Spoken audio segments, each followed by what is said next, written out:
खुलुमबाय बड'लेण्ड साबजेक्टआव बयखौबो बरायबाय। गिबिनि साबजेक्टआव दङ गोमाना थानाय असिला नार्जारिखौ मोनफिननाय जाबाय। क'क्राझार जिल्ला बिसमुरि थानानि महनपुर गामिनि असिला नार्जारिया थांनाय 8 फेब्रुवारि खालार खालि गोमाना थानायखौ मोनफिननाय जाबाय। असिला नार्जारिनि फिसाय बावथिना नार्जारिया फोरमायनाय बादिब्ला बिसि असिलाया गुबुन हौवाजों थांना दंहैयो होननानै फोरमायदों। लोगोसे बिथां बावथिनाया बुजायना लाबोनो नाजासेयावबो हिनजावा थैनायनिल' खोथा बुङो होननानै बुंनायाव गावनि बिसिखौ गावनि मोजां मोनना थांखोमानाय हौवानो हगारना गारबोबाय होननानै दुखुथिया फिसाया फोरमायो।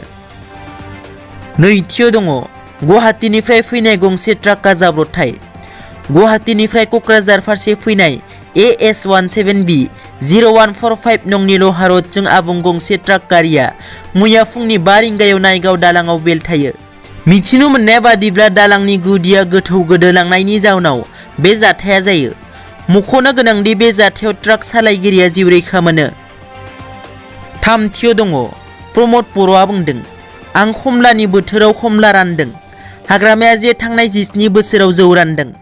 BTR नि गाहाय खुंगिरि प्रमद बर'आ खौरांगिरिनि सिगाङाव बुङो दि आं खमलासो रानदों, खमला बोथोरनि फिथाइ। हाग्रामाया जि 17 बोसोराव जौ रानदों, गुलि रानदों, आंथ' हिंसा रानाखै, बिस रानाखै, आंथ' हाथियारनि गुलि रानाखै। बिथाङा 17 बोसोराव रायजोखौ रैखाथि होनो हायाखै। 2300 कोटि रां लुथिना थांबाय हाग्रामाया। बियो जोंनि सुबुंखान्थिनि थाखाय दुखुनांथाव होननानै।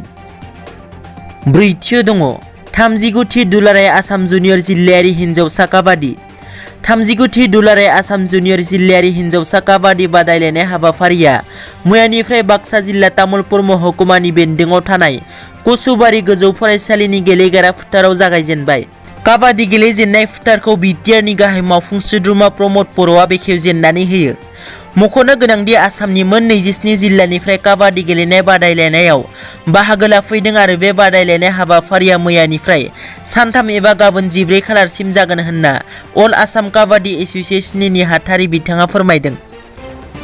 बाथियाव दङ आफाद बेरेखा खामानि मावनायनि थाखाय UBPOआ एरख'दों 4 सोद्रोमा। UBPOआव नुजादों एना-एनि।